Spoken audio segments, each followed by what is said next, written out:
Good evening, race fans, and welcome to tonight's broadcast on the Elite Racing Network of the Montreal Challenge, the second race of the JoinAPS.com Cup Series playoffs here in the Elite Racing League. I am Zach Evans, joined tonight by Dave Huckleberry, handling the Bonjour. production duties. Yes, that, bonjour. As we tune in from the virtual Circuit Gilles Villeneuve, located on Ile Notre Dame in Montreal, Quebec. Since the 70s, this has been the home of the Canadian Grand Prix and Formula One, but tonight we'll see the Cup cars of the Elite Racing League take on this 2.68-mile road course. And Dave, this has got to be a really interesting race. Obviously, playoff implications on the line. Very tight, very challenging road course. We've seen these guys practicing for the past hour trying to get ready for tonight's race. And it's going to be a very dramatic one, I feel like. Yeah, such a wild card kind of event for us to have. Let's take a look at the points real quick so we know what we got going in. Absolutely. One race in the playoffs in the books last week. Matthew Weeks picking up the win, so he will move on to the next round. Scott Crump, Garrison Hogan, Tyler Fody, Ethan Burrell, Jonathan Cutlip, Nick Indelicato, Chad Frankenfield, and Chris Wright currently in those 8 remaining spots. But as you can see, Ryan Gable just 1 point out. Ethan Stanley, 10 points. David Tooker, 13 points. Gerald Campbell, 15 points. Braxton DeWeese, rough night last week, looking to make up some ground tonight and get himself back in this playoff hunt, make that top 9 before we move on to the second round. Yeah, definitely looking at that 11 and 12 spot right there. Two big time road racers in Elite that are sitting there able to make some points and lock themselves in tonight. They'll probably be fighting it out to see who locks in. Ethan Stanley, winner of the last 2 road course races here in the Elite Cup Series, including our most recent event, the other road course in the 2023 B season at Watkins Glen. We'll take a look now at the starting lineup, and lo and behold, who on the pole but Ethan Stanley in that Lake Norman Motorsports number 92. Tyler Fody joining him on the front row. Chad Frankenfield and Ryan Gable making up row 2. Justin Fortner, David Tooker on row 3. Jonathan Cutlip, Justin Wadsworth, row 4. Rounding out the top 10, Ethan Burrell and Matthew Weeks, who you see in that blue background signifying he is locked in following his win 1 week ago here in the Cup Series at Las Vegas. Ryan Schold, Nick Indelicato make up row number 6. As we'll move forward into the grid, we'll see Jesse Racimus and Seth Rawls on row 7. Andrew Rucker, Gerald Campbell in row 8. Garrison Hogan, Scott Crump on the 9th row. Justin Vandermarl, Brent Jones line up on row 10. Chris Wright, Dylan Thomas, your 11th row. Kynan Jones, Michael Goodman lining up in row number 12. In the 13th row, as soon as the technology cooperates with Dave. Yep, sorry, we're checking somebody for a banner. Mark Murphy is not racing. That is race control. All the way up in 25th. Nice qualifying, Mark. Well, it appears only 24 cars set a lap. Which, I mean, we could discuss that as, but the rest of your lineup, Joshua Clark, Braxton DeWeese, Casey Hatch, Mark Rebelos, Robert Hill, Wyatt Knadel, Harrison Talon, Josh Personette, Michael Hossack. Seeing, obviously, several guys not set a lap in qualifying. Couple of reasons for that. You're looking at a field with only 33 cars in it tonight. Not the typical 40, 43, 45 guys trying to make a field of 43. So several guys just simply opting to not go out there for qualifying and start at the rear, especially the guys maybe less comfortable on the road courses. A couple of EOL penalties being handed out, as well as we see David Tooker pulling off to the side. Yeah, he doesn't have his playoff banner, so I was just confirming that for Mark that we don't have it on there. So there you go. And honestly, even some of these guys probably tried to turn a lap in qualifying, but all it takes is dipping 2 wheels off the track or anything like that to invalidate a lap. In that case, they might not have gotten it in, but we are going straight to the green flag here. Short pace lap here at Montreal. Here on the pit straight, green flag in the air, and we are underway in the Montreal Challenge. Oh, big wheel spin there from Ethan Stanley as they head towards turn number 1. but he will lead the way as they go into this first chicane to start the 2.68 mile lap here at Circuit Gilles Villeneuve, and Ethan Stanley will pull out front. Behind him, these guys will be doing their best to filter their way through these and you can see just how tight these corners are, how treacherous it can be working your way through this. Technically, it's not a street circuit, but it definitely has the feel of a street circuit, and it is kind of on this temporary layout, so to speak. This area is open as a park most of the year, but once a year it turns into the home of the Canadian Grand Prix for Formula One. And tonight, you know, it's the home of the Elite Cup Series. Chad Frankenfield trying to set up Tyler Fody as they head towards this hairpin turn number 10, probably one of the best passing opportunities on the track. Definitely the slowest area of the racetrack, not quite able to pull alongside Tyler Fody. Will hold him off for the second spot. You can see in the background guys like, oh, one guy gets turned around there in the background, but you can see the brakes locking up. Oh, we've got several cars around. Harrison Talon, Joshua Clark. Oh, that's not an ideal rejoin. Justin Vandermarl is around. So several cars running into problems there in the hairpin. Now, of course, going to be very, very lenient, shall we say, with any kind of yellow flags here on a road course.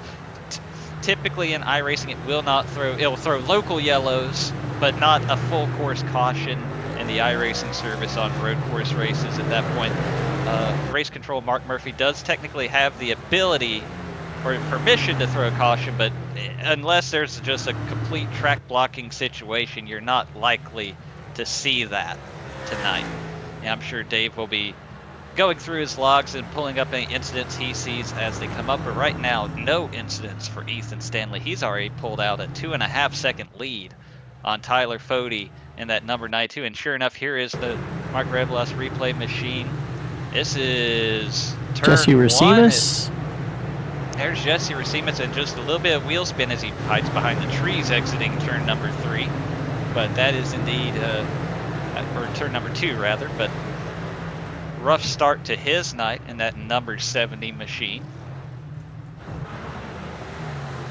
51 locked the brakes and struck the rear of the 21, so that would be the incident we saw in the hairpin, I believe.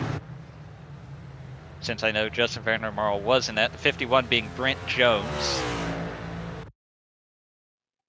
We'll take a look here, and indeed this is the run to the hairpin. We're looking at Brent Jones. There is the 21, Justin Vandermarl, in front of him. 3 wide in front of them. A little bit of contact, but ultimately right there is what sends Justin Vandermarl and Josh Clark around. So there is the reason for that ruling. Ethan Stanley still leading the way. Tyler Fody second. Chad Frankenfield in third. Ryan Gable, Justin Fortner in fifth as we see this battle for second. Chad Frankenfield still trying to find his way around Tyler Fody. You mentioned, Dave, that playoff banner not on David Tooker's car for the EOL. You can see from this perspective the blue spoiler and the blue window fin, for lack of a better term, on Tyler Fody's car in front of Chad Frankenfield. Now you can see the splitter, the blue windshield banner for Chad Frankenfield. Those are on the playoff cars to help identify them visually. And on our scoring pylon on the left, you can see the drivers with the white background and the blue car number are your playoff drivers, with the exception, of course, Matthew Weeks, the winner last week at Las Vegas. He has the blue background because he is locked in to the round of 9. Everybody kind of getting strung out now. A close battle back here with Gerald Campbell being passed by Garrison Hogan. Lap 2 Wall of Champions, self-spin for Andrew Rucker in the 64. Same happened for the 30 of Dylan Thomas. Wall of Champions, of course, the popularized term for this area right here. Final chicane leading onto the pit straight. There you see Andrew Rucker. He doesn't actually get into what is known as the Wall of Champions, that outside wall. Oh. Oh, hey, there's Sheldon Thomas. There you go. So that's how he ended up there. Let's see what he saw if around that corner. Probably reacting to what he had in front of him. Quite possibly. Oh, or he bit a lot of that curb. That can also upset the car. That might be what happened there. But that Wall of Champions, as is known on the exit of turn 13 on the right-hand side, the outside. Pretty simple reason for that name. Even the best in the world have hit it. Yeah. So that's how you get a name like the Wall of Champions. One of those ironic names, right? Ooh, Ethan Stanley getting loose. Ethan Stanley sideways there. Believe that was coming out of turn 8 or turn 9. No, that would have been turn 7 actually, because here's 8 and 9. I will learn the camera angles for these turns eventually. The turns themselves I know. I've turned laps on this track before, unfortunately. I'm not very good at it. But learning how to identify them by the camera angles, I'm still working on.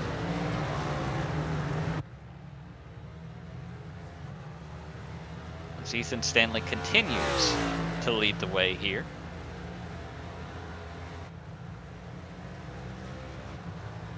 Ethan Stanley, as we mentioned, after last week at Las Vegas, currently on the outside looking in for the next round of the playoffs, but always a favorite when we go to the road courses here in Elite.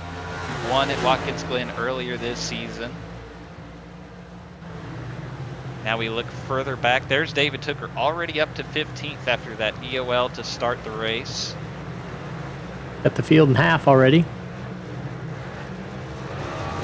Now he's at the hard part, right? It's one thing that, especially at a road course, there's usually a little bit more of a skill gap, for lack of a better term.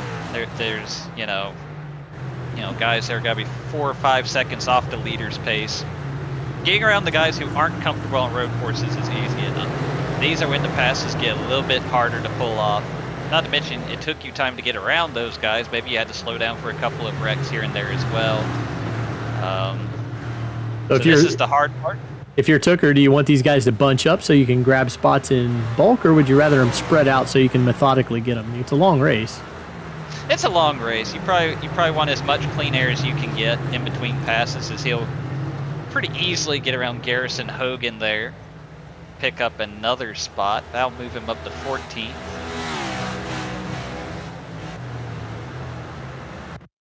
Got a replay coming up on the Mark Rebelhouse replay machine. We're with Robert Hill. Hopefully not as bad. Oh, in front of him, no. Oh, Casey not much he could do there. No.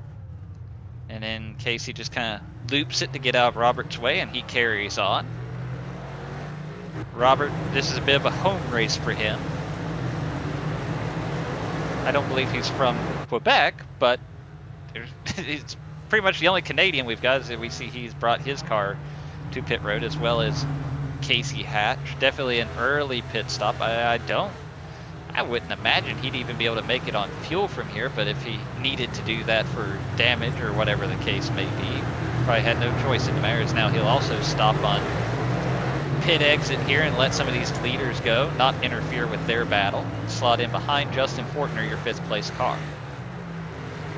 No action from race control from that incident involving Casey Hatch and Robert Hill, which we've seen.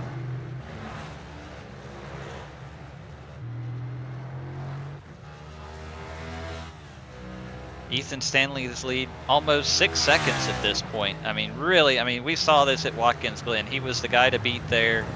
Already a very dominant start to this race. These guys are going to be hard-pressed to get to him and challenge him for this win. I think obviously the race is young, lots of things can happen.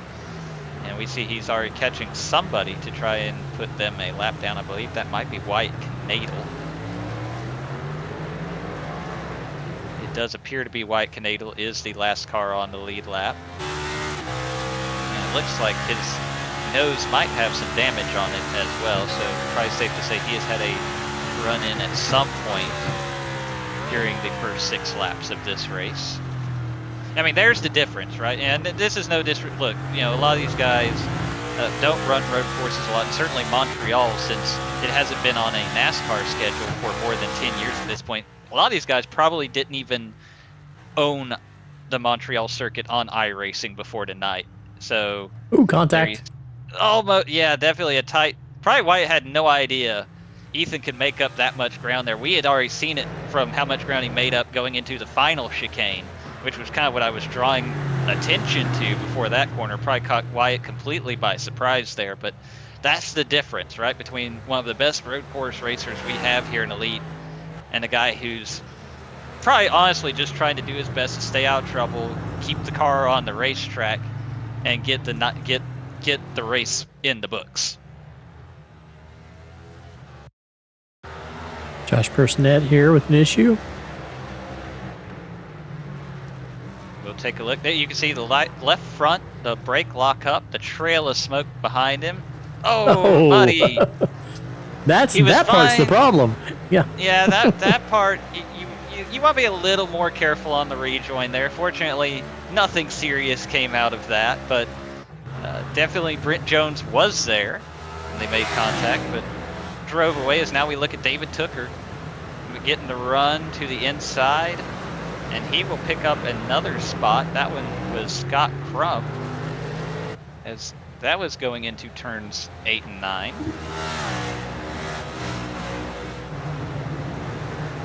And already you can see the gap he's able to open up on Scott Crump on the run down to the hairpin. Take another look at another playoff driver here, Nick Indelicato, trying to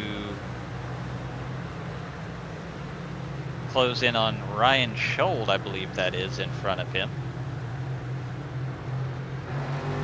Ryan Schold in the 11th spot will go on board with Nick Indelicato.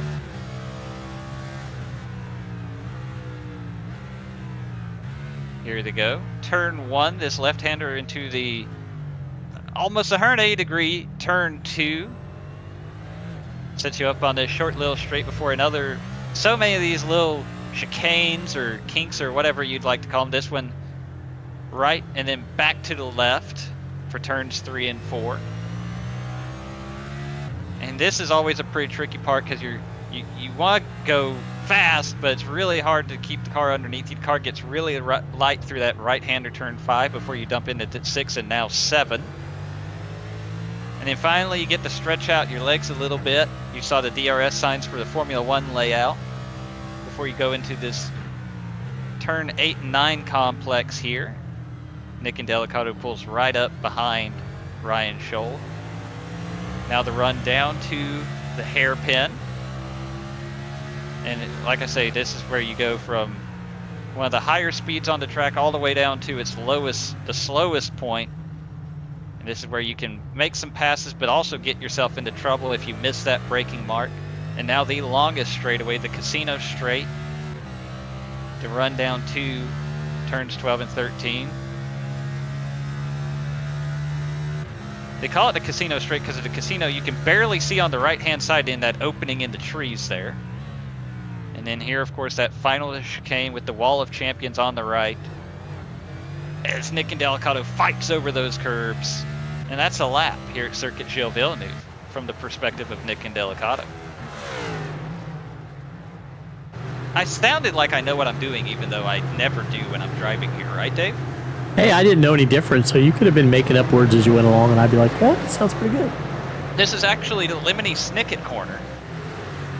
Okay. Not to be confused with the Jiminy Cricket corner, which is farther down. Exactly. That was at the old Walt Disney World Speedway before it closed down. Very different.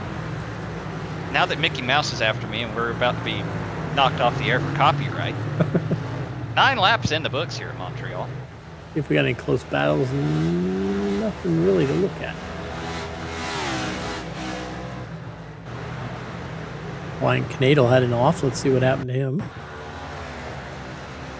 That's Justin Fortner behind him, one of those guys running near the front of the field. And yep, Wyatt just missed braking a little bit and gives way and carries on.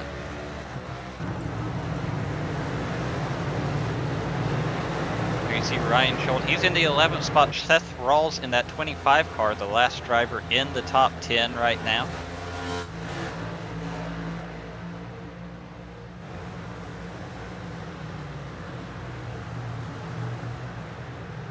Andrew Rucker with an issue.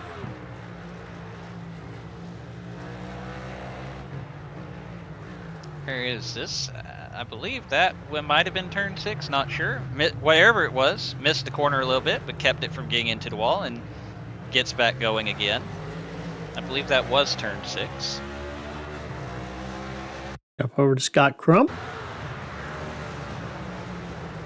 So here is the final chicane. And Way too much curb.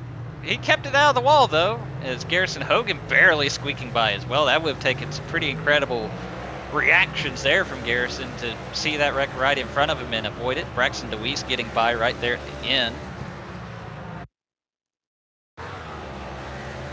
Lots of offs here right in a row. Braxton DeWeese up 11 spots from what I'm seeing. Oh, Josh Personette, that's way off. That's the gravel trap there on the exit of turn 10. Mark Rebelus, look out.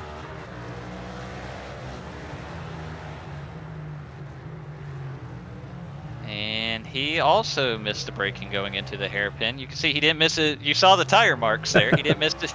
He didn't do as bad as that guy, but he also, with a little extra distance covered in the hairpin.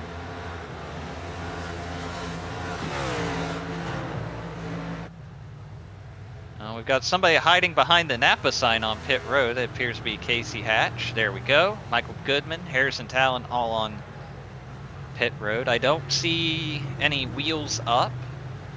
None of those cars are jacked up, so that would appear to be either damage repair or taking a break. We've had enough. We have completed the laps we care to complete at this point in the evening.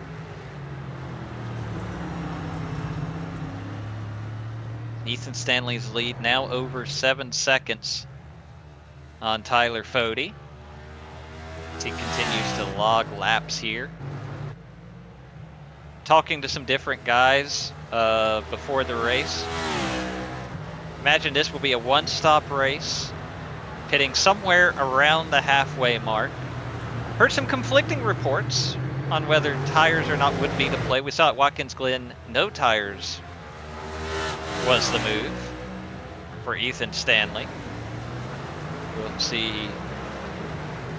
how that plays out when we get ready to play out those pit stops somewhere around the halfway mark, but we're still probably a good 10 to 15 laps away from that, as we'll look at Garrison Hogan here on the replay machine. Oh, what? So he must have gotten out of shape there, or had some kind of issue.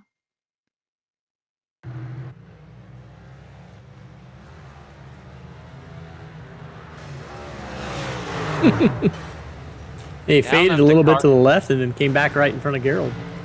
Yeah, that was... I don't know if did the car knock off there? That was, I mean... I don't know. Either way, Garrison definitely had some significant right rear damage there. And he's on pit road, but it looked like he probably had to tow. It didn't look like with it being on the rear wheel, he wasn't going to have any drive, right? So he had to take the tow. He's on pit road. And that's going to be a tough break for Garrison, for sure. In iRacing on this course, are there things that you have to have a slowdown for? Because I'm hearing him saying something about he had a slowdown. Oh, so if he had cut that chicane right before that, yeah, it's very particular because there's not a lot of runoff. There's not a lot of, where you can cut, but especially those couple of chicanes in the first half of the circuit are very particular about getting two wheels on more than two, taking too much of the curb. And so I could see where maybe he was slowing down to serve that, and that might have caused the issue there. That does check out.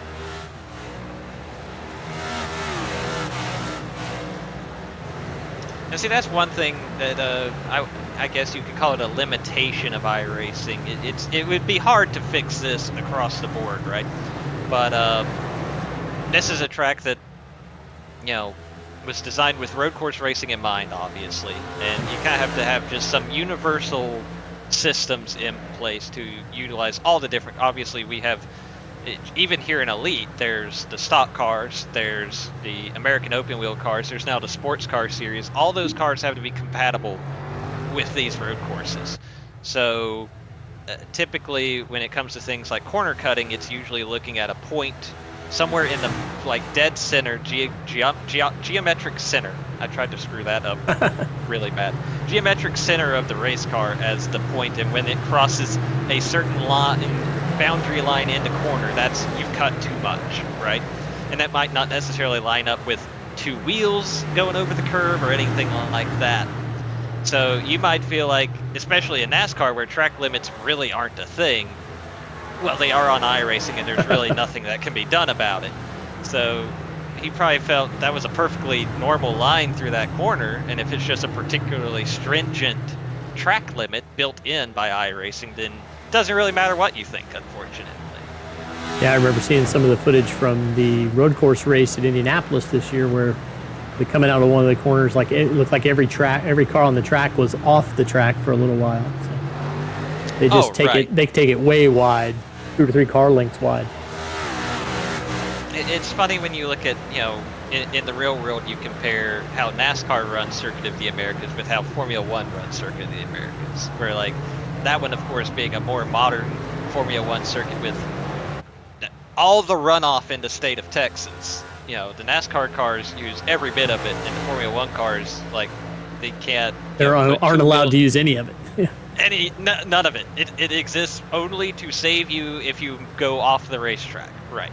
So, but iRacing has to take all of those factors into play and try to make a level playing field that works for everybody, and it's a challenge for sure. But that's how you end up with situations like that. As we're working lap 14 here. Ethan Stanley's lead nearly 10 seconds at this point. As we're looking at this little clump of cars from about 7th.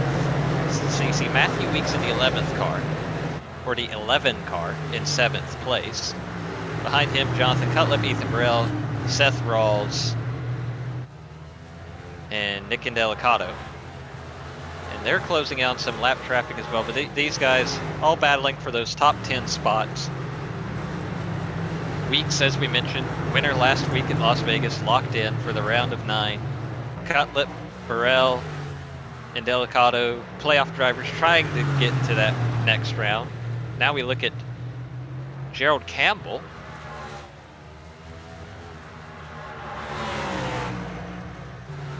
And you'll have to forgive me a little bit, Gerald, or Dave, getting a little bit of a buffer here, but I see Gerald Campbell and Braxton DeWeese. That's a battle for 15th on the track. Side by side.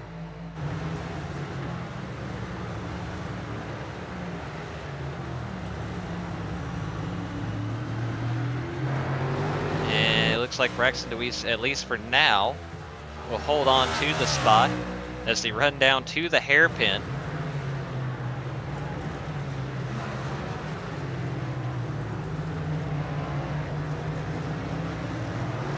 Gerald looked to the inside there on corner exit, but Braxton with a little bit better run down the Casino Straight.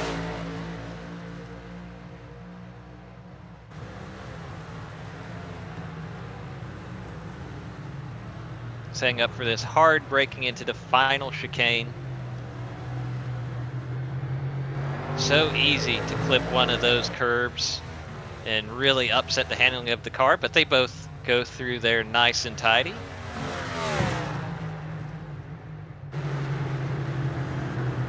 Braxton in the black and red number 13. Gerald, the yellow number 31. Again, a battle for 15th here. Issue with Chad Frankenfield. See what happened to Chad here.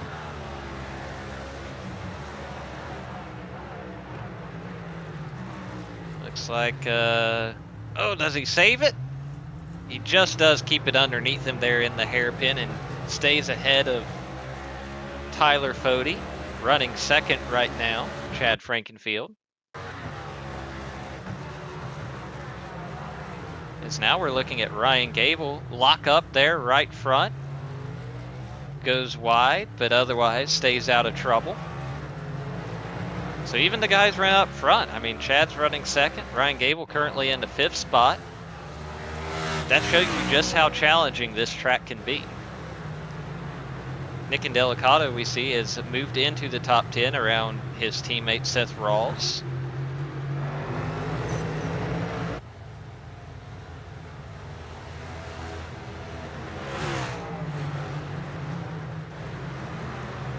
Matthew Weeks closing in ever so slightly on Justin Wadsworth. Good run for him in that 6 car.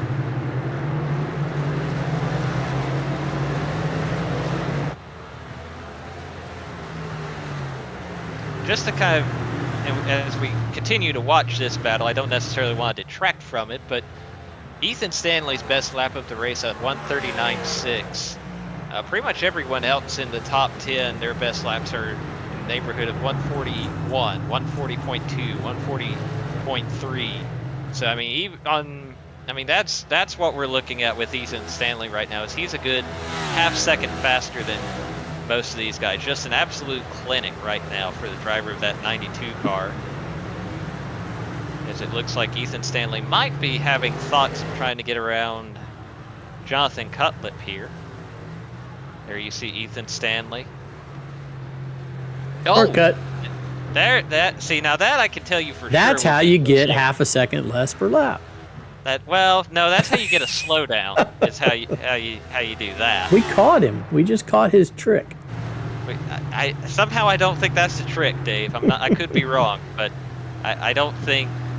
Now the good thing with a situation like this, right, is if you do get the slowdown, there's nobody around you, so you can kind of just coast into the corners, and you can kind of mitigate how you lose that time without sacrificing too much actual speed in the car, keep your momentum up, and keep on trucking. But yeah, you can see Chad Frankenfield made up a little bit of time there on that interval. As now we look back at this battle for the 8th position. Jonathan Cutlip in the 5, Ethan Burrell in the 37, Nick Indelicato in the 10. All of those playoff drivers fighting for those valuable points to make the cut from 14 to 9. And of course, those points are going to be especially crucial because next week, after you survive the road course, right? Next stop, Talladega, where anything can happen. I mean, that complete another wild card. So these guys want every bit of buffer they can get going into next week's race, because you know what's going to be in store when we go there.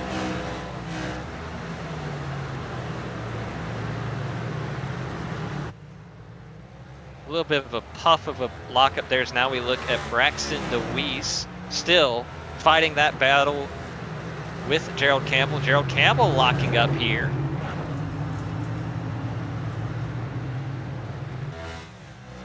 So we had seen Gerald behind Braxton earlier. Gerald has picked up that spot, but looks like both of these guys are really fighting for handling at the moment. Now we'll pull up the replay machine. This is Tyler Fody here.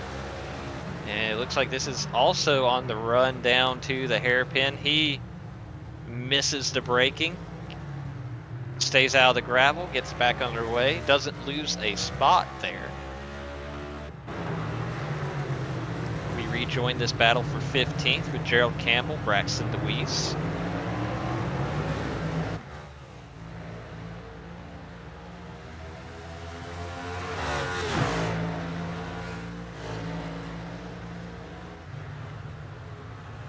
Before we get to heavy into pit stops, Dave, this might be a good time to get a ad break in. All right.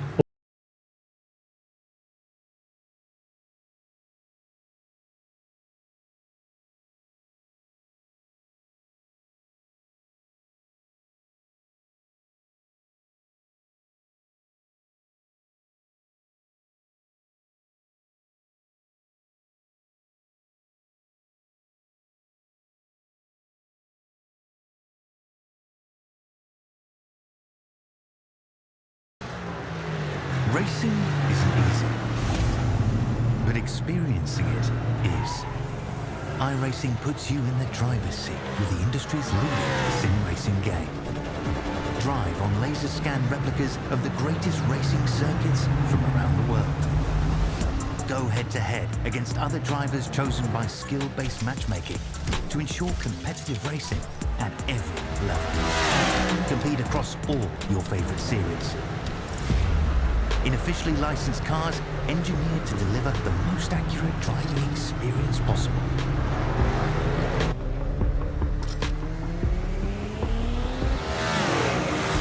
Join a race or host your own with players from across the globe. Race against the computer or in a league with friends. Feel the thrill behind the wheel. Visit iRacing.com.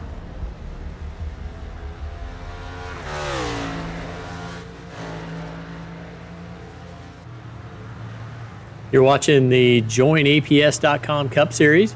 APS offers a complete solution for all types of businesses that need to process credit card related transactions. Their industry-specific solutions provide the best options for your business model. They have experienced client service representatives who understand what your processing needs are. TA Services, for 36 years, TA Services has been a trusted domestic and international full-service third-party logistics provider offering freight brokerage, managed transportation, warehousing and fulfillment, and cross-border logistics services to shippers around the globe. TA Services moves what matters to you.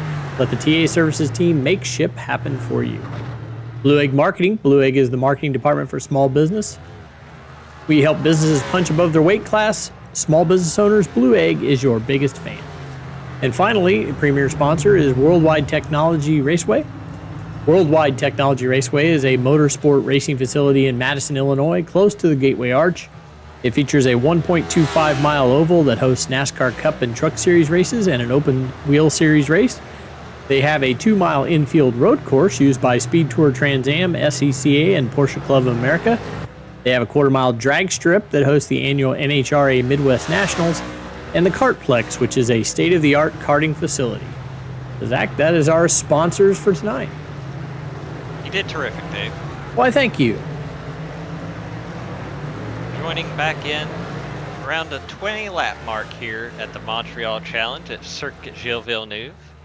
Ethan Stanley leading the way by more than 10 seconds here in that number 92, looking for his third straight win on a road course here in the Elite Cup Series. Chad Frankenfield running second in that number 15 Ford. Tyler Fody in the third spot. There's Justin Fortner in car number 26. And just behind him, Ryan Gable in the 01, rounding out the top 5.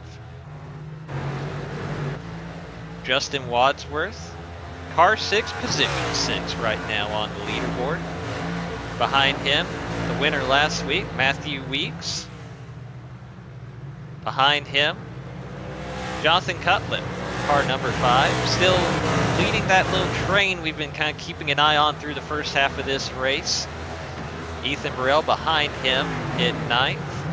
And then just behind him, Nick and Delicato up to the 10th spot. And hey, look behind him, there's David Tooker. Had that EOL to start the race, wrong banner, wrong contingencies on that car, but he's worked his way up to 11th and closing in on Nick and Delicato trying to get into the top 10. Seth Rawls in car number 25. He's running in the 12th position. Ryan Scholl, car number 4, out of the Little Eagle Racing Stable, currently 13th. In the 14th spot, there's Scott Crump. We saw a little bit of smoke way back into distance there. We'll get there shortly in this rundown because I believe that's from our battle for 15th that still rages on. Here we go, we'll go to the replay machine. Braxton DeWeese, Gerald Campbell still fighting for that 15th spot. And they both missed the hairpin there. Little follow the leader. On. A little follow the leader, you'll have that sometimes.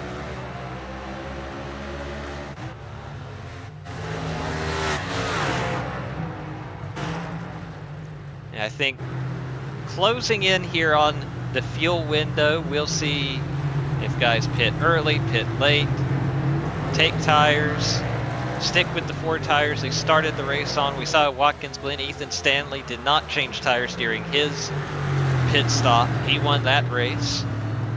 We will see what plays out strategy-wise this time. Now, one thing that will be interesting to watch, especially with these guys that are running closer together, like maybe a Braxton Weiss and Gerald Campbell, or the 3 or 4 guys in the top 10 running nose to tail. With the pit entry here at Montreal, the pit entry is past the chicane. So really, if you have a clean track, you can brake later to make pit road, but obviously you always have to be cognizant of the guy slowing down for the corner in front of you.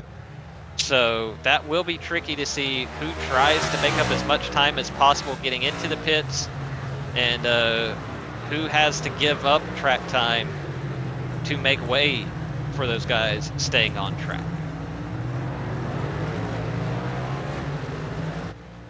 Gerald had to get on the brakes a little bit there to stay off the back of Braxton.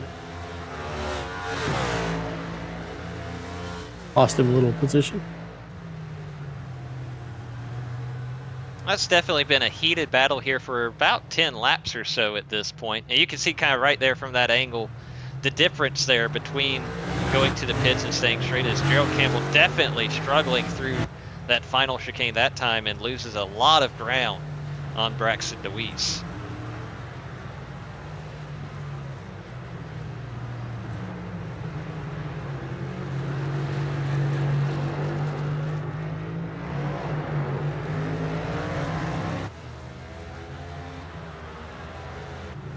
So now we look, there's Nick and Delicato in that 10th spot, the number 10 Shift Esports Ford Talking Giants on the car. David Tooker, as we mentioned, starting at the rear, has worked his way up to 11th. He's trying to get into that top 10. All of these guys running so close together throughout this first half of the race. This pit stop's going to be so important, getting on and off pit road cleanly. No mistakes as they're working their way around. Robert Hill now, slow on their right-hand side, camera left-hand side, heading towards the final chicane. He gives way to all of them. Robert's on a nice little Sunday drive there, on Monday, on Wednesday. Whatever today is, I can't remember. We'll teach you the days of the week next week, Dave. Sunday, Monday, Tuesday, Wednesday.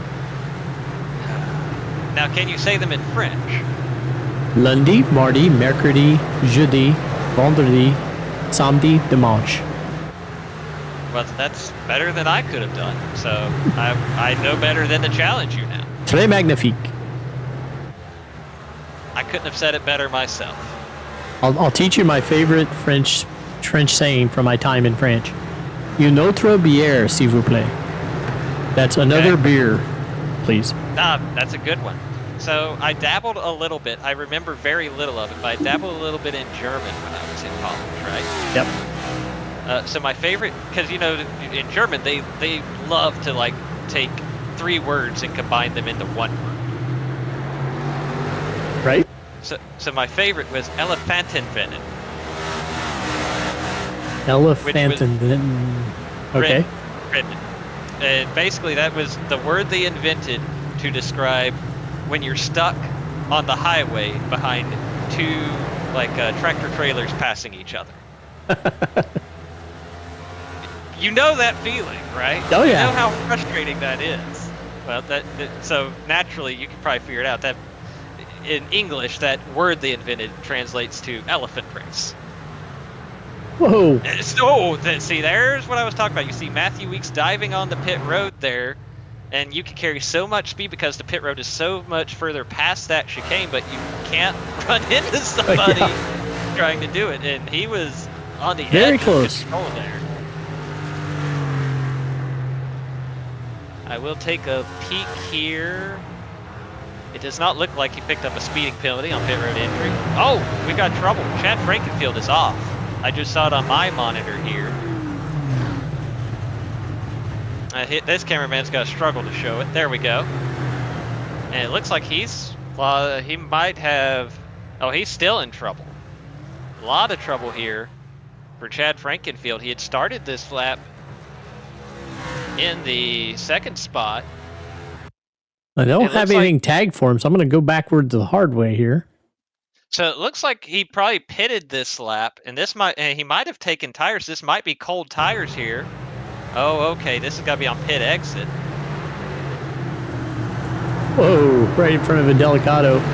And it's hard to say if there was contact or not. I'd have to think there might have been at the very least net code.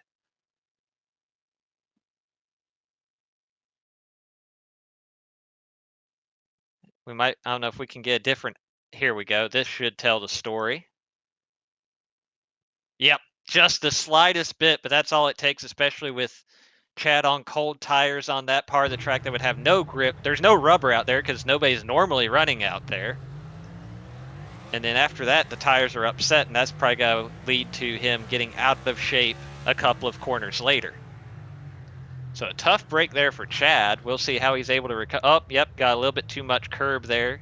Keeps it from any further damage, but definitely a rough stretch there for Chad.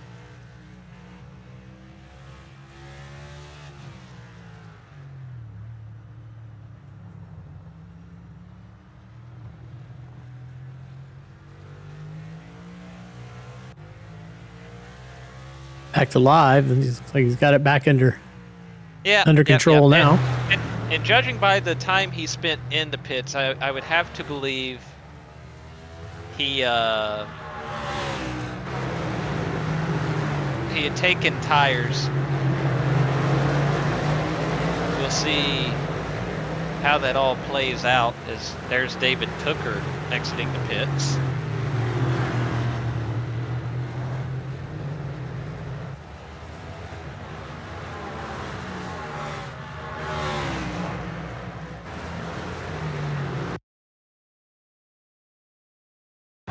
We look at the replay machine at Robert Hill.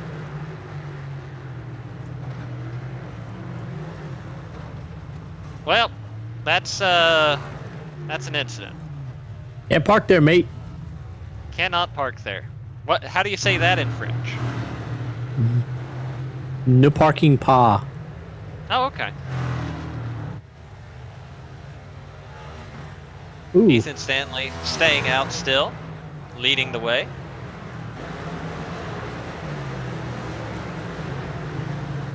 No, we've got another. No, we don't. We're going live. Got it. Okay, cool. Yep, I forgot to take us back alive. We were going to be. You'll have that. You'll have that. Justin Wadsworth on pit road here. Seth Rawls as well. There you go.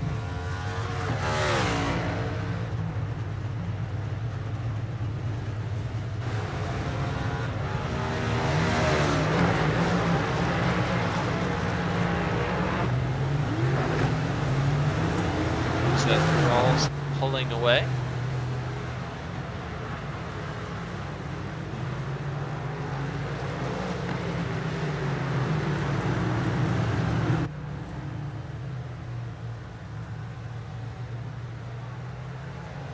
Almost 27-second lead now for Ethan Stanley. Yeah, and you can't even. I mean, obviously, pit stops have played a little bit of a factor because Chad did pit, but Tyler Fody hasn't pitted. Ryan Gable hasn't pitted. The first car that has pitted is actually Chad Frankenfield in that 7th spot. So that's just the gap Ethan Stanley has on those top 6 guys naturally on pace.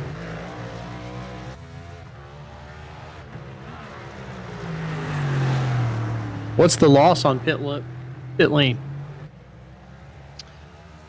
That's We'll find out, won't we? He's 48 seconds ahead of Chad. Yes.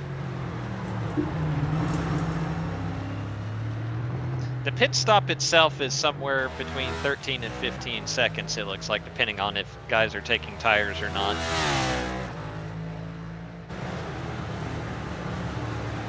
Certainly, if you're not taking tires, you want to get every drop of fuel out of this tank that you can, because that will shorten the amount of time you need to remain stationary on pit road to refuel. You won't have to fill all the way up, you just need to put as much fuel to complete, at this point, 22 laps, or 21 laps, or whatever the case may be.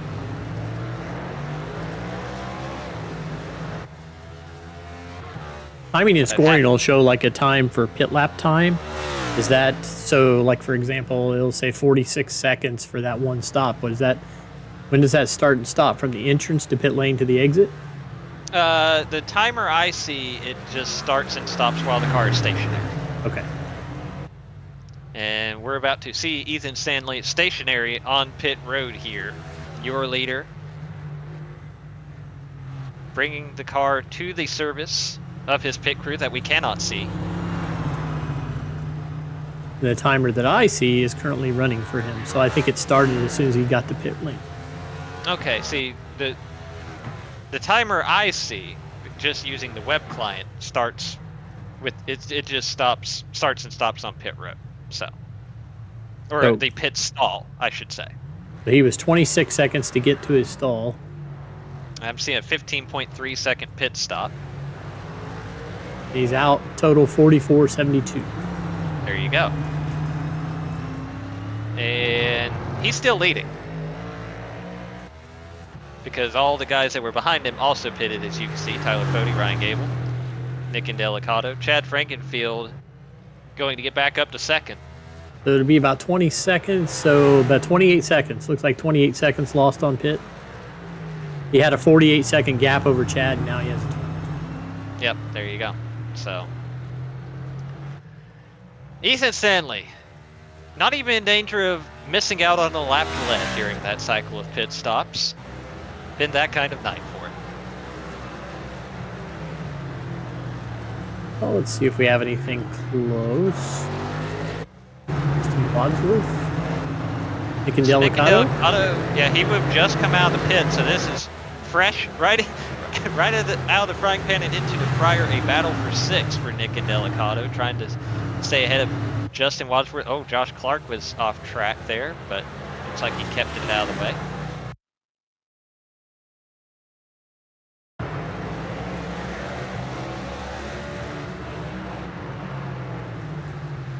Locked up the brakes. Going into turn number 3. Taking the grass route. Might have seen those guys coming up behind him and bailed out. Hard to say.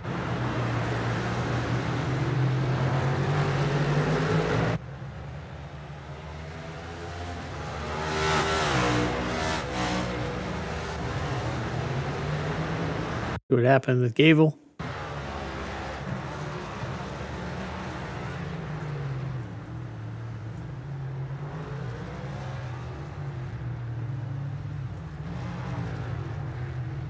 So, yep, there he gets it back underway. A funny thing you just mentioned on the driver chat. So technically, while trying to get back going, he did Got the corner a little. Again, by the definition of driving onto the grass, trying to get going again, he did get cut the corner and had to serve a slow down penalty in iRacing.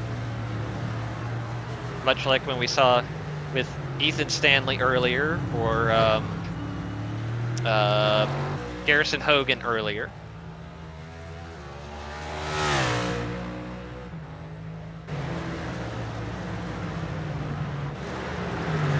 Of course, Ryan wondering, wasn't I penalized enough by spinning myself out? But not in the eyes of the iRacing steward. Machines have no compassion. No compassion whatsoever.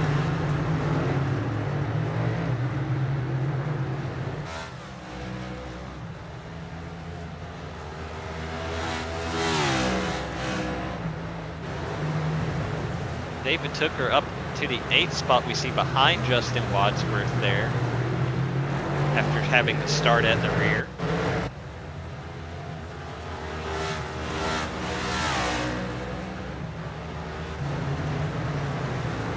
At number 19 Pro Edge Toyota. He's running faster lap times than Ethan, but boy is he a long way behind. Man, you want to talk about, two guys. I mean, David Tooker, Ethan Stanley, both outside that top 9 coming into tonight after Las Vegas. Ethan Stanley looks like he's got to solve that problem as long as he doesn't have a 23-second mistake. David Tooker's going to be a good points night for him, a good recovery, but it'll be interesting to see where exactly he'll be in the points going into Talladega next week.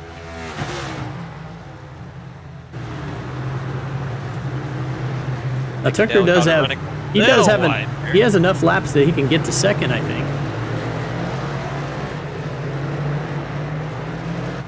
Ooh, that's a long way to go to second place. He's definitely got. He needs Chad to have more laps that are 142s, but. Yes, yes. I think probably he's probably looking at maybe getting into the top 5 would be a more realistic target.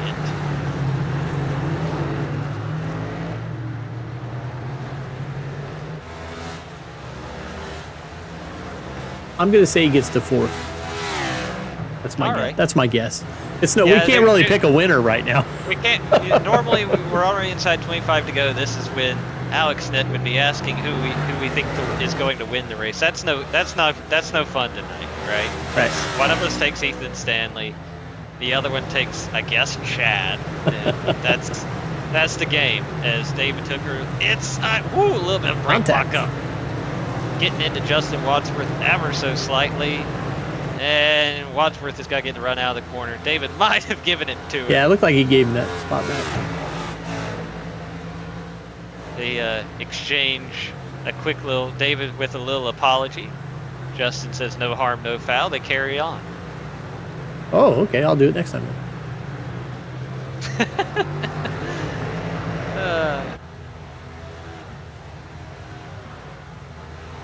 And now it sounds like Justin is actually trying to coordinate giving up the spot just to be on the safe side, recognizing Tucker has a little more pace, at least right now. So move David Tucker up to the 7th spot.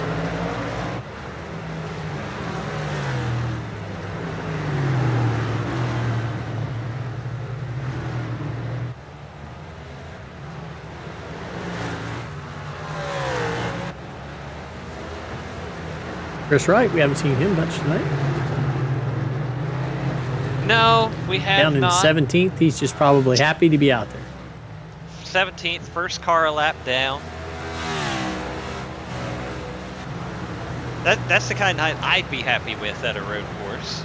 I don't know how Chris Wright feels about road course racing, but I'd be tickled pink.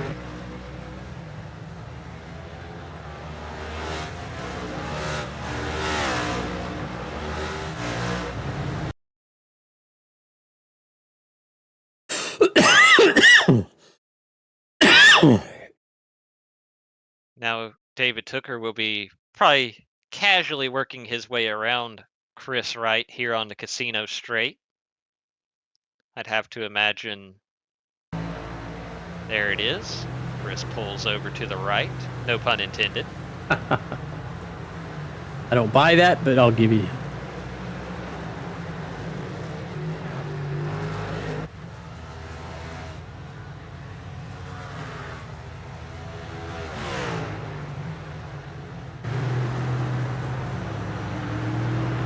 There you see the gap between Nick and Delicato and David Tucker. Delicato opening up quite a bit of space there that lap.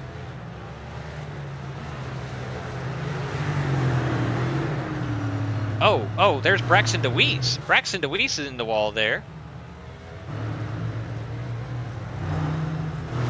We'll see what happened. That's turn 4.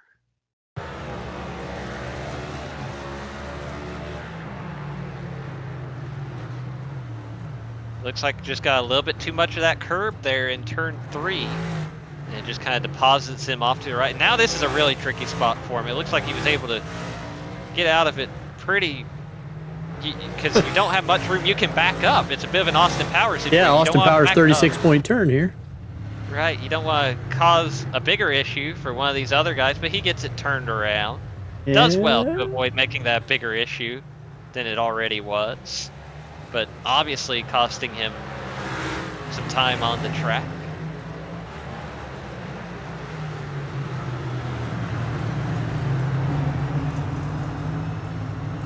So it looks like if I take a peek here, he's in the 17th spot. So probably in all of that, of course, most of that, you know, with the field spread out the way it is, looks like the only person that passed him for position was Chris Wright. So now we go back to looking at David Tucker. in that 7th spot, trying to close back in on Nick and Delicato.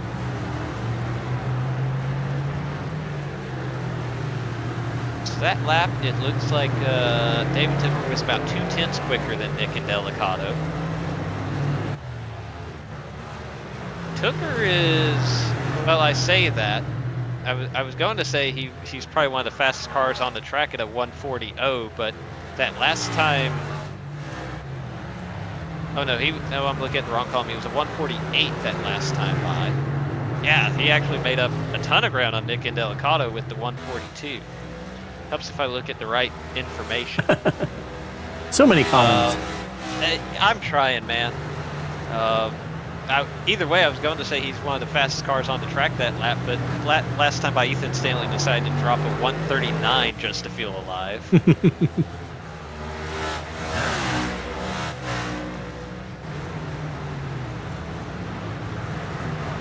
Nick and Delicato trying to work around the lap car of Wyatt Knadel.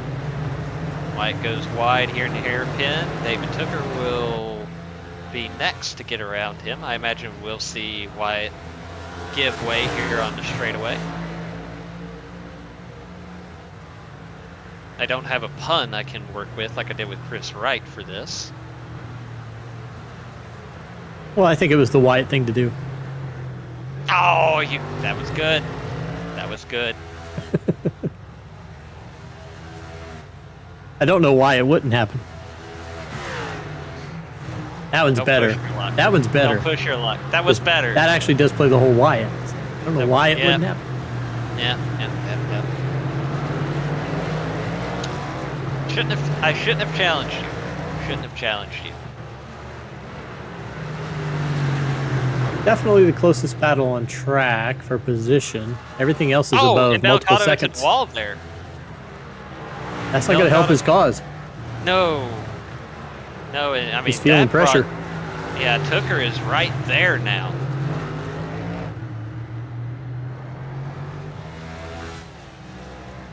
So that sets this up as they'll run down towards turns 8 and 9 here. Delicato had to through a little bit of a defensive line. Inside, he had a little more room to work with and worked his way back to the outside.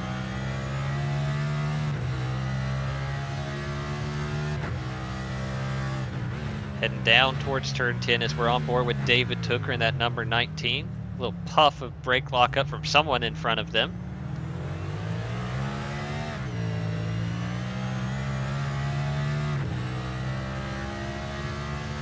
Oh, behind them, I just saw it on my screen. Ethan Braille gets a little off track exiting the hairpin. He keeps it straight and going underway, but he was trying to work his way around Justin Wadsworth there and might have actually...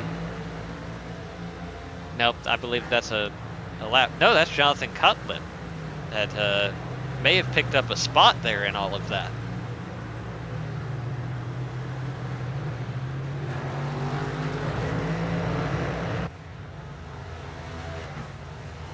We'll pull up the Mark Rebelos replay machine here. I can't find Ethan. Well, he should be right behind what? Yep, so there's Wadsworth goes wide. And Ethan should be right there. There, okay. So if I pull up that one and grab Ethan. Yeah. And there you can see, we'll run it back one more time. There you go. So you'll see Ethan behind all of this. And I wonder if he gets spooked a little bit by these guys in front of him. Drives it in a little deep as well. Little bit of a lockup. Sees his chance. He's got to get to the inside of Justin Wadsworth here. Gets into throttle. Just steps out from underneath him. Avoids hitting anything, but trying to get back on track out of the grass. And there's where you're going to see Jonathan Cutlip get by and pick up that position. So move Jonathan Cutlip up to the 9th spot with that. Ethan Braille's got to try to get it back from him here.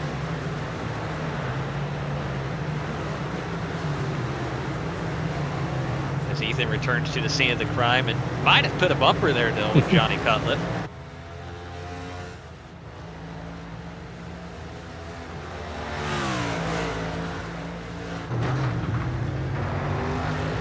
Goodman off-roading a little bit. Yeah, that's not the ideal line through there. We'll take a look at what happened to Goody. I don't want to talk too much smack to him because he's going to be able to talk about me tomorrow night. Looks like it just got away from him under braking and nosed into the left-hand guardrail there going into turn 8.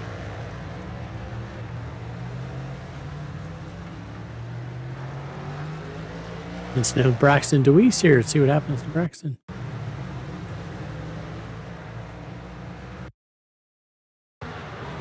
So this is... Oh, did he find the wall of champions? Nope. Hopped the curb and got loose. Nice little loop-de-loop. And away he goes. That was definitely a safer way to turn that around than turning it around out into traffic. Yes. And there you see Justin Vandermarl just did get around him as he was getting back underway. That was for position. So moved Justin Vandermarl up to the 17th spot.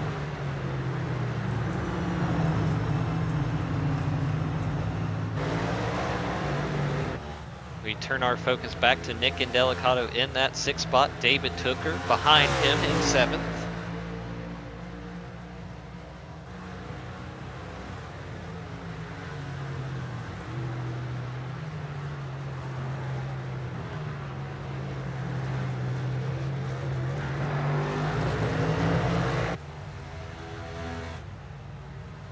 As they're working around.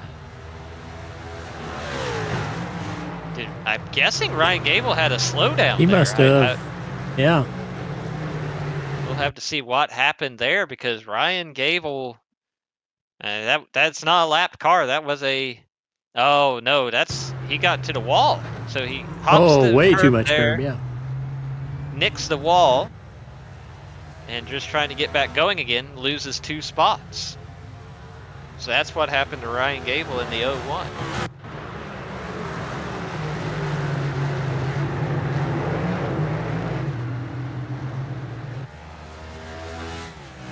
So now Nick Indelicato in the top 5, but he'll still have to worry about David Tooker over these final 12 laps.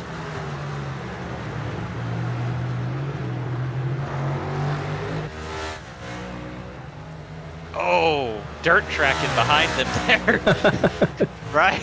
All kinds of out of shape, but keeps it out of the wall.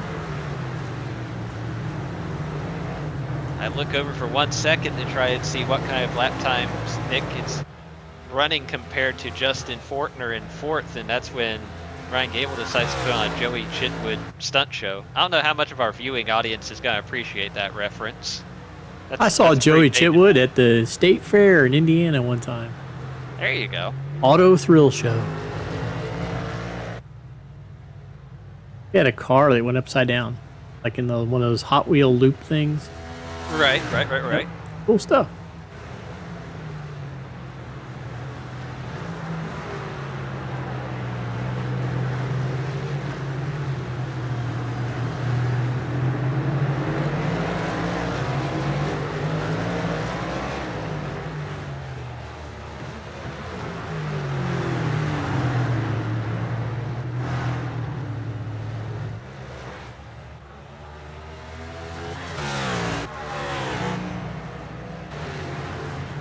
Well, Josh Clark went off track, but he got back on track. Pretty simple.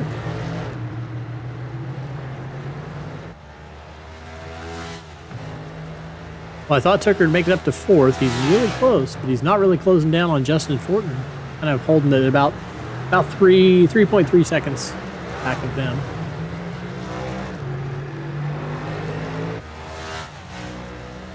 Yep, and Nick Indelicato has opened up a little bit of a gap there. Galvo at the wall again. Go! And... That was interesting. All right. Yeah, so move David Tooker up to the 5th spot. See what happened there. That was kind of wild. Yeah, that was... It had a funny look to it, but it looks like maybe Nick just kind of overshot the hairpin. Oh, he gets a little bit out of shape there, right? And that, unfortunately, that probably got him kind of out of sorts for braking for turn 10. ultimately just discretion, the better part of valor there. Live to fight another day. Exactly. They've got, these playoff guys, it wasn't worth throwing away a bunch of points to just give up that one spot.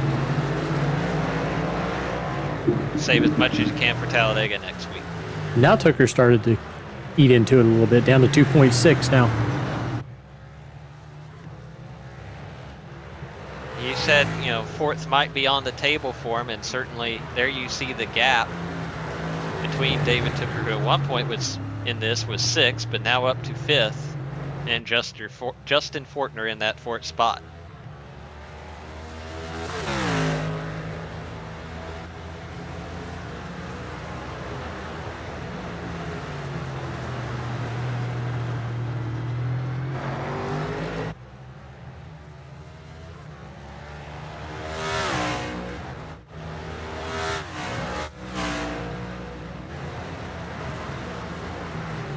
Run down to the hairpin for David Tooker in that number 19.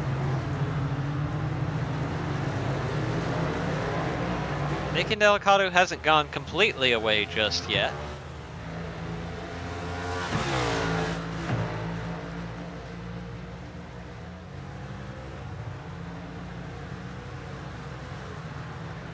We'll get an update on this interval here as Justin Fortner and David Tooker go across the line this time. Justin Fortner clocks in at a 140.8. 0.8. Yeah, that's a pretty significant gain there. David Tooker clocking in at 140.0 that time by. So definitely eating away at that gap. And if he keeps that up, he'll be there in 3 or 4 laps. At that point, of course, it's one thing to catch a guy, especially on this track. It's another to complete the pass.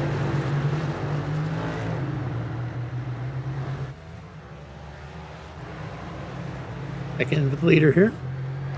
Ethan Stanley still exists. He is leading the way. Lead up to 26 seconds.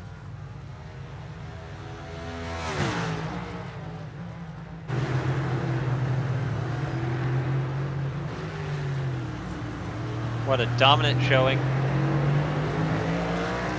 Very similar to earlier this season at Watkins Glen, when we were spending most of the night name-dropping Beyonce songs. Chad Frankenfield still holding down that 2nd spot. Has about a 9-second gap at this point on Tyler Fode in 3rd. So there you see Fode making his way down the pit straight.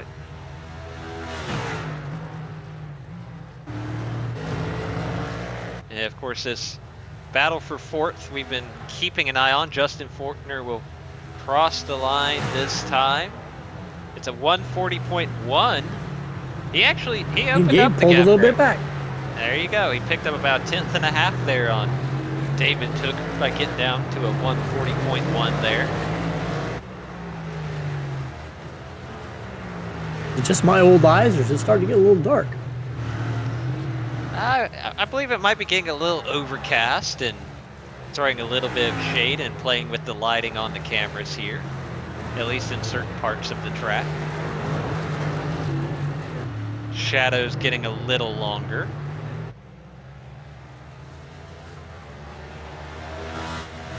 So the in-sim time right now, for whatever that is worth to our viewing audience, is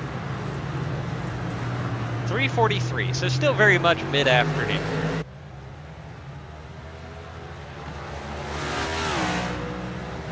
The track temp has cooled off to a much more reasonable 100 degrees Fahrenheit.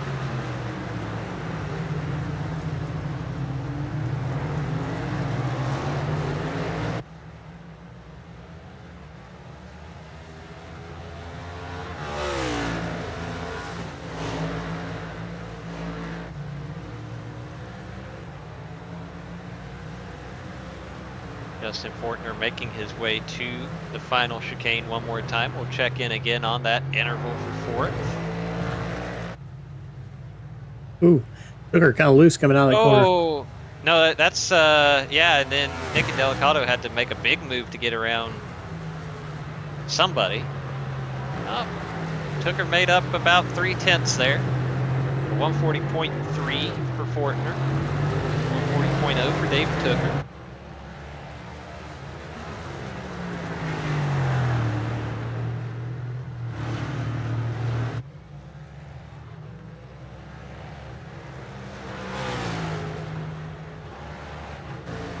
Ethan Stanley just tossed in a 139.25. That's the fastest lap of the race. I just looked over at the timing screen and saw the purple box.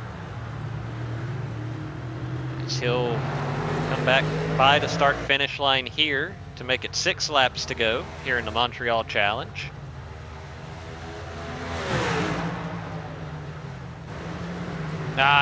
He really gave up some that time. He only ran a 140.3. He just confirmed over the radio he did not take tires on it. Like I said, that was the move at Watkins Glen. I would have assumed, honestly, looking at his pit time, that he had taken tires, but obviously we were watching that pit stop and saw the car didn't get jacked up. But if I had been left to my own devices at 15.3, I would have figured he had done that.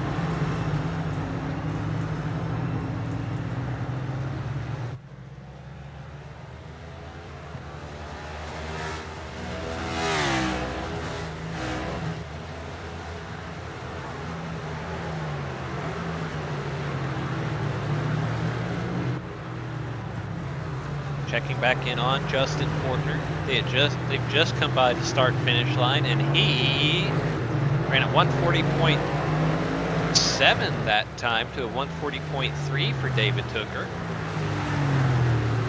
So Tooker still eating away at that gap, trying to pick up another spot. Down to 1.2. You know, this is a tricky spot for Justin Fortner, right? As he closes in on the lap car of Michael Goodman. He's kind of the odd man out in his top 10 at the moment, not one of the playoff guys. But look, he's having a great run. He's going to want to get every spot he can get. But you don't want to cross the line and impact one of these playoff guys' seasons or championships. I'm sure he'll be smart about it, but it's within his right to fight and do everything he can to keep that fourth spot ahead of David Tooker, should Tooker close in.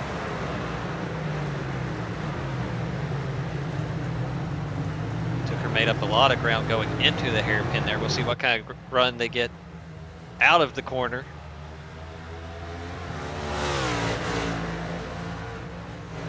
Yeah, Tooker's right there at this point. As they'll go down to the final chicane.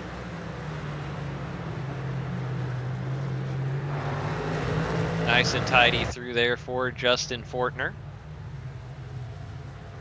Survey says, boom. A second. You know, Fortner with the 140.8, Tooker his fastest lap of the night at a 139.8. Get past him. That's the tricky part, right? Oh, and Delicato's cut the course there.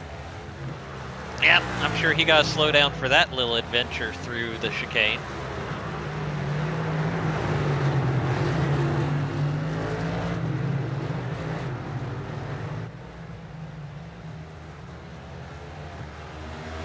This track, as we mentioned, so narrow, so challenging.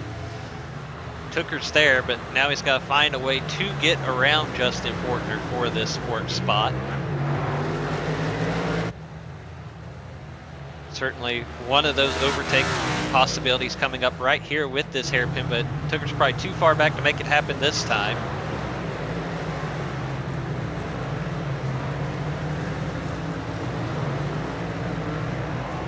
Both get a little out of shape, applying the throttle on corner exit there. But right there, that's how close David Tooker is as they head towards this final 9 100ths of a second that time. See what he is across the line.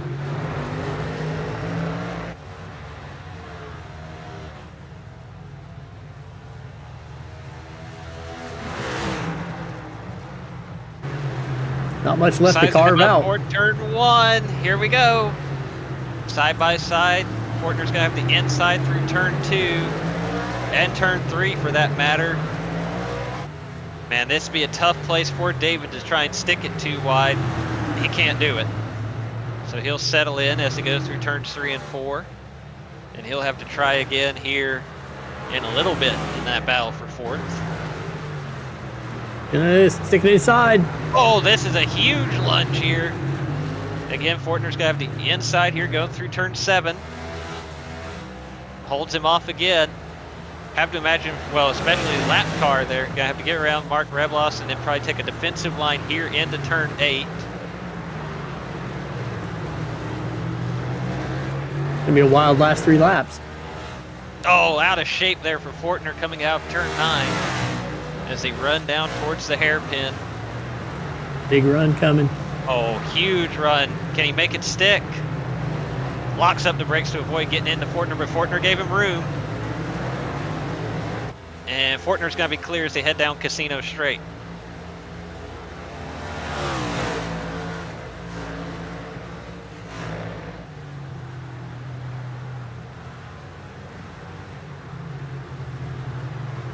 Ethan Stanley still leading the way as we watch this battle for 4th. Easily the best battle in the top 5 here in the closing laps here at Montreal. Nick and Delicato a little bit out of shape in the background. Now talk about risk and reward here, though. Tooker's looking at what, maybe 1 more point for that 1 position? Exactly.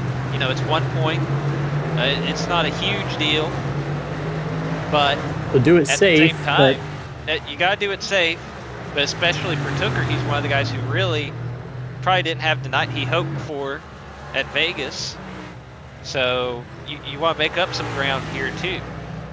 Tooker finishing 27th 1 week ago, currently outside that top 9, at least coming into the race. I'm sure that we'll have to see what the standings look like after tonight. And of course, Talladega being what it is next week. So who knows, that 1 point could be the difference.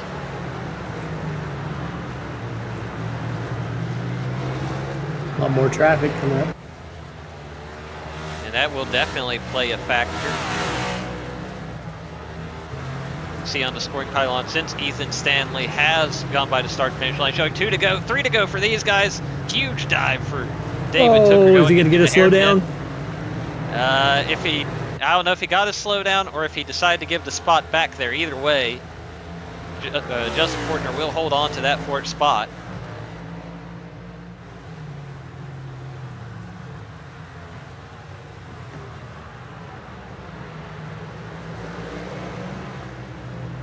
And that might be All she wrote for that battle, I think. it might maybe. be. And now David Tooker, it appears, did get some kind of slowdown because there goes Nick and Delicato for the 5th spot. So not only did he get the +1, he got the -1. And see, that goes back to that conversation, the risk reward, right? You know, on one hand, you know, every point might matter following Talladega next week. If Tooker misses out by a point, he's got to think about this lap for at least 12 hours. Yeah, that's a good point, because you think every point matters, then don't give up one. But in Delicato, looked like he cut the course back there just right behind him. The Tooker's probably got to come back. This might not be done yet. He definitely had to give up a lot of ground, may have been serving a slowdown. And yeah, so this battle for 5th might still be in the works. Final lap on the screen. Ethan Stanley has taken the white flag. These guys are coming to the white flag. This is where you want split screen, because Ethan probably deserves to have his watch him, but you don't want to take your eyes off this battle between 2 playoff drivers. Another David Tooker giving it another shot in the hairpin. oh, they slides right through it, so that's the end of that one, I think. That takes care of that, I do believe. David Tooker will slot into 6th. We'll catch back up with him later, but let's take a look at Ethan Stanley. Final time. We'll keep an eye on their gap if it gets close again. What a night it's been for Ethan Stanley.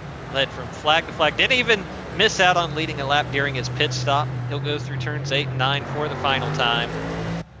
Run down to the hairpin And that number 92 looking for his third straight win in road course competition here in the Elite Join APS.com Cup Series. Looking to sweep the road courses here in the 2023 B season.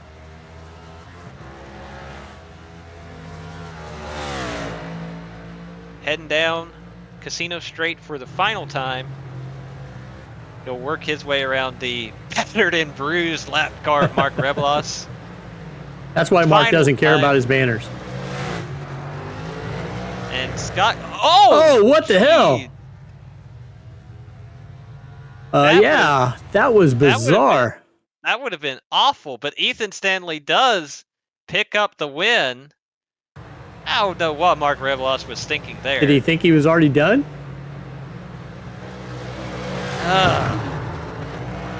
Whoa, that was so close. That's no good. That's no good. Anyway, Ethan Stanley wins in all of that.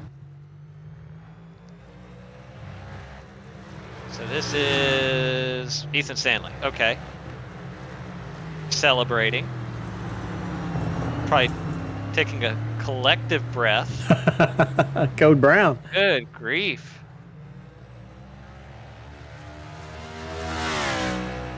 Chad Frankenfield coming home second.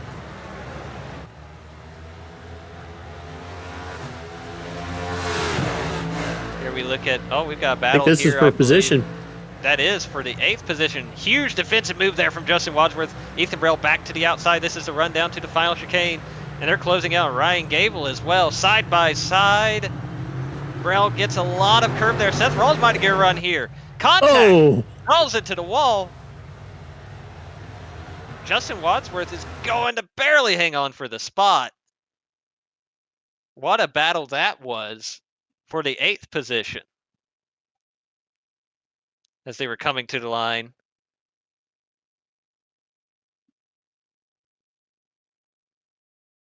yeah, I don't know about that block.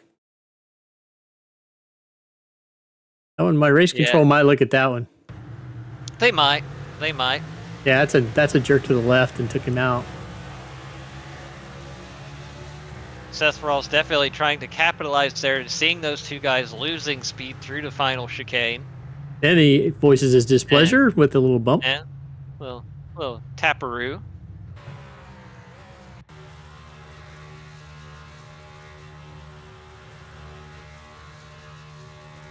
Nevertheless, Ethan Stanley celebrating here at Montreal. Your winner in the Montreal Challenge. Punching his ticket for the next round of the playoffs. He doesn't have to stress about Talladega next week. He'll be moving on.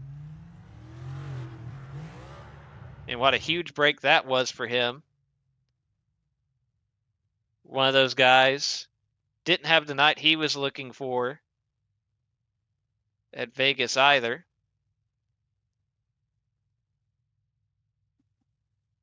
Finishing 35th 1 week ago, but finishing first here tonight. Ethan Stanley first, Chad Frankenfield second, Tyler Fode third, Justin Fortner hanging on for that 4th place finish, Nick Indelicato rounding out the top 5. Oops, sorry. I hit the button too early. We'll hope some There we go. top finishers join us shortly here. David Tooker, Ryan Gable, Justin Wadsworth, Ethan Brell, Seth Rawls. Your top 10. Jonathan Cutlip, Matthew Weeks, Ryan Schold, Scott Crump, Gerald Campbell, Braxton DeWeese, Chris Wright, and Justin Vandermeer. Joshua Clark, Brent Jones, Wyatt Knadel, Mark Rebelos, Robert Hill, Michael Goodman, Garrison Hogan, Andrew Rucker, Josh Personette, Jess Racimus, Tynan Jones, Casey Hatch, Dylan Thomas, and Harrison Talon. The last two, I don't believe, took the flag.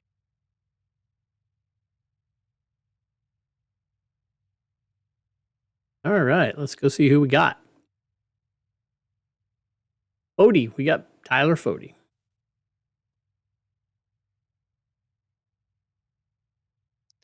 Tyler Fody joining us in the booth here after a third place finish here tonight. Tyler, third place run, good points night for you. Teammate in victory lane. How's it feel? Yeah, pretty awesome for Ethan there. Super happy that he was able to do that. And yeah, I'll take the third. Really, really uneventful. I was really bored. It definitely seemed like for you top three, you kind of broke away after, and for a while there, you were battling with Chad for that second spot. But ultimately, in the second half, you kind of distanced from each other and the rest of the field. Certainly, with the playoff implications, it has to be a little bit of a relief to get through this one relatively scot-free. Yeah, that was the main thing. I was running with Chad there for a little bit, but yeah, just thinking about the points and Dega next week, it was more of just let's just ride around because I know we'll be second and third if we just don't mess with each other, and that's pretty much what it ended up being there. Just kind of cruising around the second half. So, had the sixth place run at Vegas, podium finish tonight. Not sure. Obviously, we'll have to wait and see on the points, but certainly should be in a good position going into Talladega. How much does that help with the mindset, knowing that's a cutoff race next week?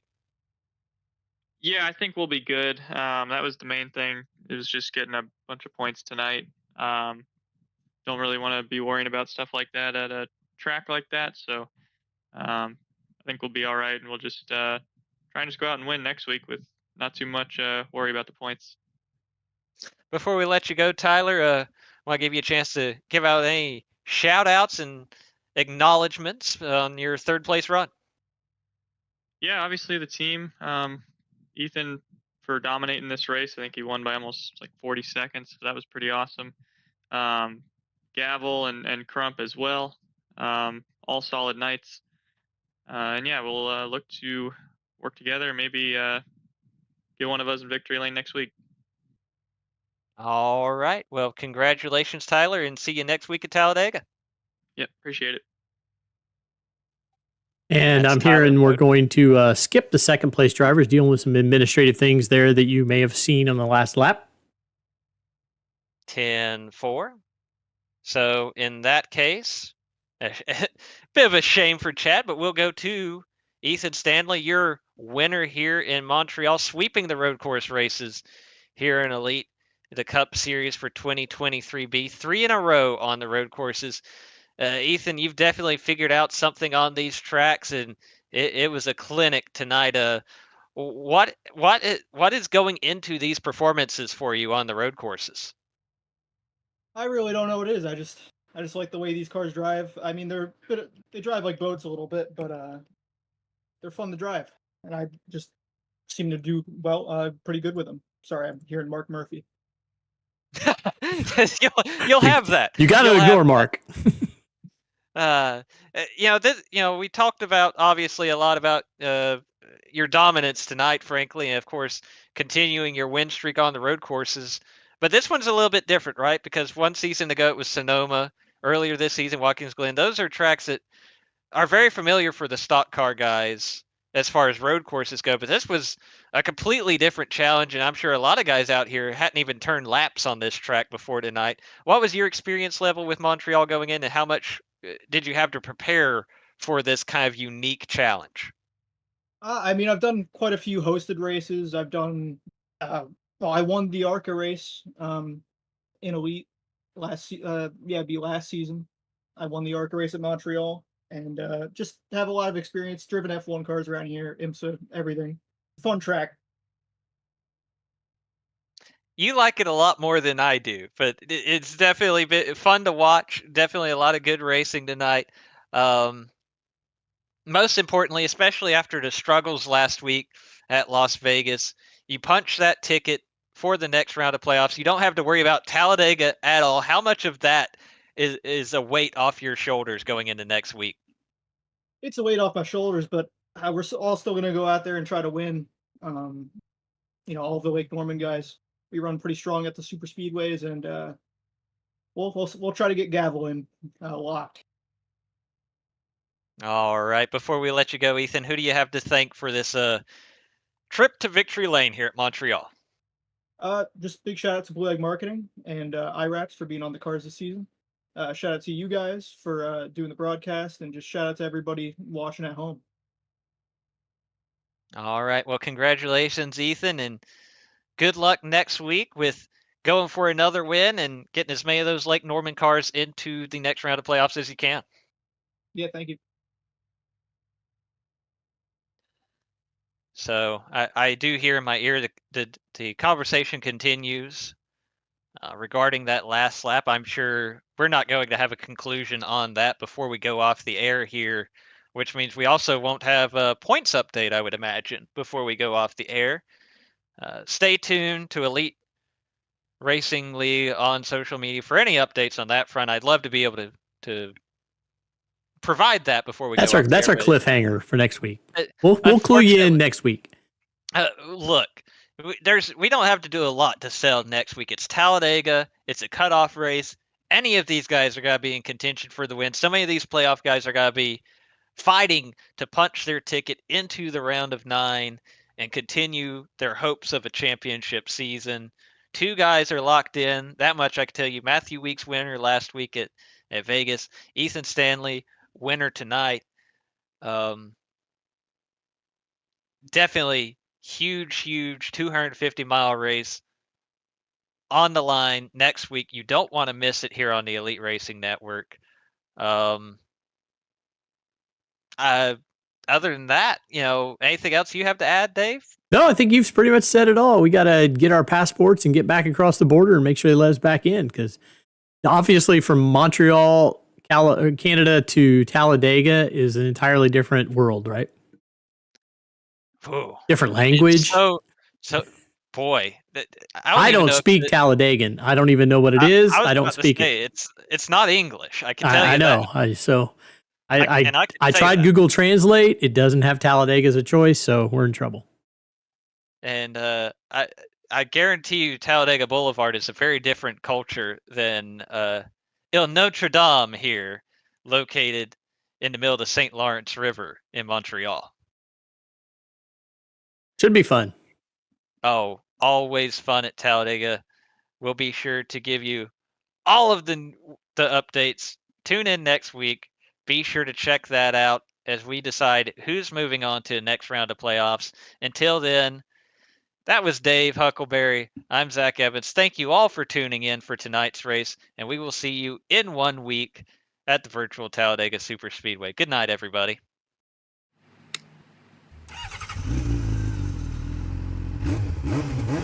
Mm-hmm.